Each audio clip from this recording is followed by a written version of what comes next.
Hello students, welcome to my new video. तो आप जैसे कि आप यहाँ पर देख सकते हैं कक्षा 8वीं अभ्यास टेस्ट पेपर सप्ताह 8 के यहाँ पर पेपर जो है उपलब्ध हो चुके हैं आपके पास और हमारे पास यहाँ पर जो है पेपर आ चुके हैं।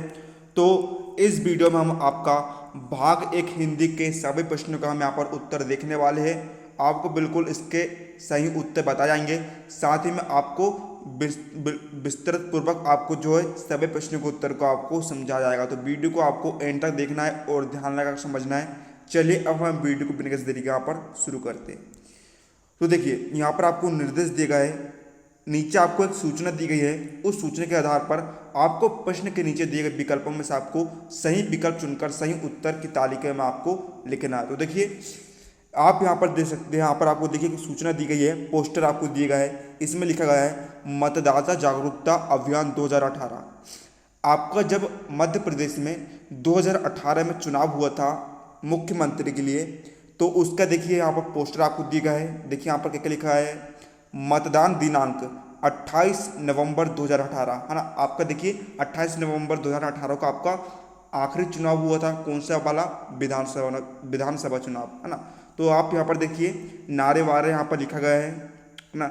यहाँ पर देखिए नारे यहाँ पर लिखा गया है, जिला निर्वाचन अधिकारी अशोक नगर मध्य प्रदेश द्वारा जनहित में जारी, सौजन्य से नगर परिषद साढौरा जिला अशोक नगर मध्य प्रदेश, इसकी तरफ से जो है यहाँ पर ये जारी किया गया है। तो देखिए इसको समझ लिया हमने। अब इसके आधार पर हम यहाँ पर नीचे दिए गए प्रश्न के उत्तर हम यहाँ पर देख लेते हैं।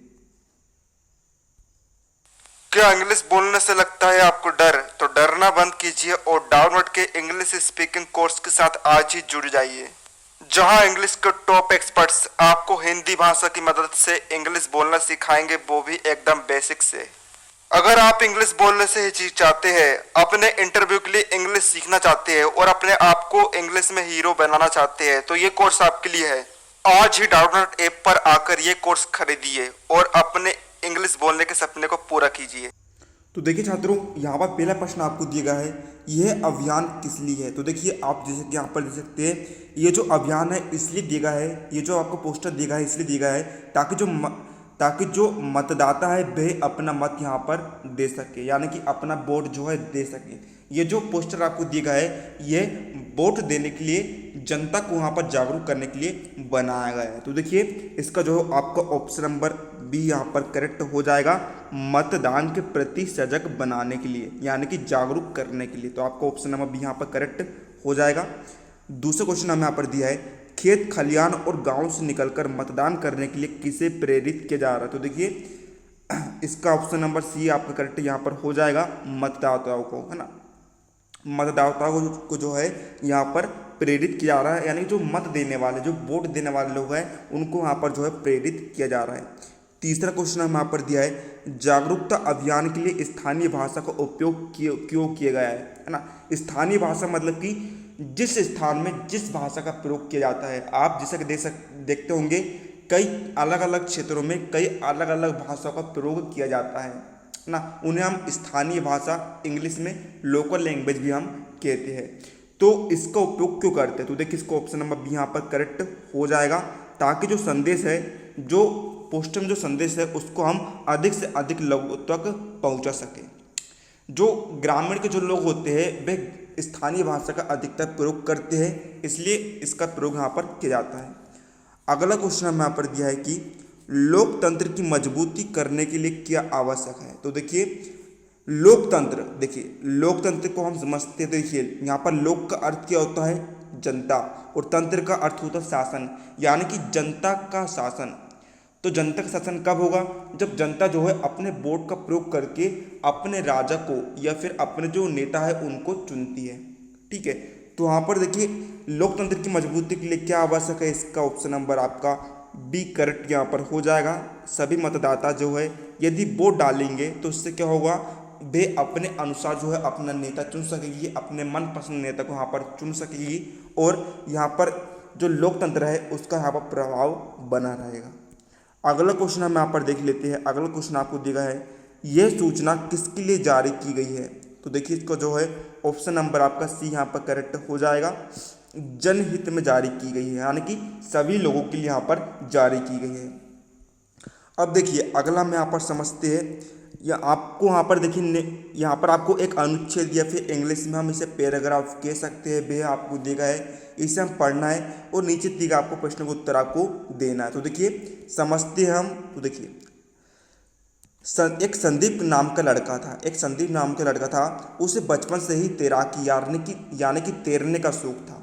वह एक समुद्र यात्री बनना चाहता था, यानी कि समुद्र का यात्रा करने वाले बनना चाहता था, क्योंकि उसे समुद्र यात्री करना और तरह तरह के लोगों से मिलना अच्छा लगता था। यहाँ से एक बात स्पष्ट हो जाती है कि जो संदीप नाम का जो लड़का है वह क्या करना चाहता था, समुद्र यात्री बनना चाहता था, क्योंकि उसे जो है समुद्र यात्रा और तरह तरह के लोगों से मिलना अच्छा लगता था। किंतु उसके जो पापा है उसके इस विचार से सहमत नहीं थे। उसके पापा उससे हमेशा कहते थे कि तुम्हें समुद्र यात्री बनने का सपना छोड़ देना चाहिए और तुम्हें एक डॉक्टर या फिर इंजीनियर बनना चाहिए। उसका सपना तुम्हें देखना चाहिए और उसकी तैयारी तुम्हें करना चाहिए, और फिर जो है तुम अपनी आराम से ज़िंदगी जी सकते हो। उसकी माँ भी उसके पापा के बात से सहमत थी। उन्होंने बेटे को समझाया, अभी तुम 10 साल के हो, समुद्री यात्रा के दौरान जो जहाज है हमेशा क्षतिग्रस्त हो जाते हैं, यानी कि उसको नुकसान पहुंचता है। कभी भी लहर आ जाती है, कभी भी बाढ़ आ जाती है, जिससे क्या होता है जहाज जो है उसको नुकसान पहुंचता है, जनधन की हानि होती है, लोगों को हानि पहुंचती है, तूफान आ सकता है। जीवन सरल नहीं है, तुम डूब भी सकते हो, तुम मर भी सकते हो। तुम्हारे पापा जैसा कहते हैं तुम वैसा करो, यानी कि उसके पापा कहते हैं कि तुम डॉक्टर या फिर इंजीनियर बनो, तो तुम भी वैसा ही करो। लेकिन जो संदीप के माता पिता है उन्होंने उसे समुद्री यात्रा की अनुमति नहीं दी, लेकिन वे नहीं माना, उनकी बात को वे नहीं मानता है ना।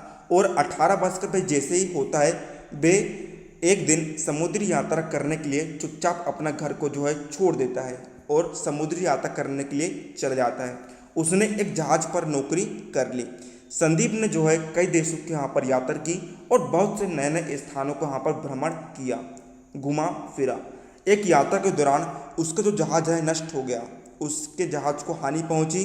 वह तैरकर एक किनारे पर पहुंचा। वहाँ वह अनेक वर्षों तक जंगली जानवरों के बीच रहा और एक आदमी की मदद से 15 वर्ष बाद, कितने 15 वर्ष बाद, इतने लंबे समय बाद वह वापस अपने देश लौट सका। तो आप यहाँ पर देख सकते हैं ना, ये आपका यहाँ पर पैराग्राफ था। उम्मीद आप सबको समझ में आ गया होगा। तो आइए हम इससे संबंधित यहाँ पर प्रश्न के उत्तर हम यहाँ पर देखते हैं। तो देखिए पहला क्वेश्चन आपको यहाँ पर दिया गया है कि संदीप ने 15 वर्ष तक जंगली जानवरों के बीच रहा, क्योंकि है ना, क्यों रहा था? क्योंकि उसका जो जहाज है वे क्या हुआ था, वे नष्ट हो गया था। तो उसको ऑप्शन नंबर सी यहाँ पर करेक्ट आएगा, उसका जो जहाज है नष्ट हो गया था। प्रश्न 7वां में यहाँ पर दिया है संदीप के अभिभावक यानी कि उसके माता पिता क्या चाहते थे। तो उसके माता पिता चाहते थे कि जो संदीप नाम का जो लड़का है वे क्या बने, वे डॉक्टर यहाँ पर बने। ऑप्शन नंबर डी यहाँ पर करेक्ट यहाँ पर हो जाएगा। अगला क्वेश्चन हमें यहाँ पर दिया है इस अनुच्छेद यानी कि पैराग्राफ के अनुसार संदीप ने यात्रा के दौरान क्या किया। तो देखिए संदीप ने यात्रा के दौरान नए नए स्थानों को यहाँ पर देखे थे, उसको यहाँ पर उनने भ्रमण किया था। ऑप्शन नंबर सी यहाँ पर करेक्ट हो जाएगा। अगला क्वेश्चन हमें यहाँ पर दिया है इनमें से कौन सा विकल्प संदीप के लिए सही नहीं है। तो देखिए पहला ऑप्शन आपको दिया है बुद्धिमान। देखिए संदीप बुद्धिमान था तभी तो वे जो है कहाँ पर समुद्री यात्रा करने के लिए गया था। दूसरा आज्ञा न मानने वाला, वे जो है माता पिता की हर आज्ञा मानता था लेकिन कुछ आज्ञा नहीं भी मानता था। तीसरा सपने देखने वाला, वे जो है ऊंचे ऊंचे सपने देखता था। ये तीनों कथन सत्य है, लेकिन जो चौथा कथन आपको दिया गया है मंद बुद्धि यानी कि उसका दिमाग नहीं चलता था, ये कथन जो है असत्य है। तो देखिए ऑप्शन नंबर डी यहाँ पर करेक्ट हो जाएगा। अगला क्वेश्चन हमें यहाँ पर दिया गया है कि संदीप की माँ उसे किस बात से रोकना चाहती थी। तो देखिए इसको ऑप्शन नंबर बी यहाँ पर आपका करेक्ट हो जाएगा, समुद्री यात्रा करने से। तो ऑप्शन नंबर बी आपका करेक्ट हो जाएगा। तो इस प्रकार जो है यहाँ पर आपके हिंदी के यहाँ पर सभी प्रश्नों के उत्तर हो जाते हैं अभ्यास टेस्ट पेपर सप्ताह 8 के। तो अगले वीडियो में हम यहाँ पर भाग 2 गणित का यहाँ पर सोल्यूशन देखेंगे। तो सभी भाग का यहाँ पर आपको हल की लिंक डिस्क्रिप्शन में आपको दे दी गई है, उस लिंक पर क्लिक करके आप जो है इनके हाल यहाँ पर देख सकते हैं। तो मिलते हैं अगले किसी नए वीडियो, तब तक के लिए जय हिंद जय भारत।